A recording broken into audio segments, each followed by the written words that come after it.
Hello, my name's Jamie Ward, posting a film for the first time from inside my mini workshop.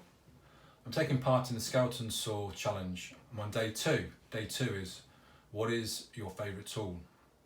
So my favourite tool is this Stanley 3 metre tape measure. Why?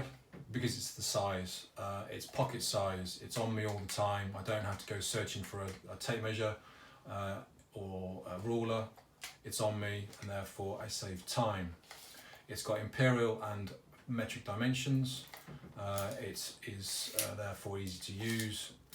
I do have a 5 metre tape measure. I use one of these for marking out larger components, or if I'm on site measuring up. As a wood machinist, I would have had one of these on my bout, clipped to my bout. I tend to keep it on my back. Back then, if you forget about it and sit down, it can be quite painful. So my favourite tool is this small, compact tape measure.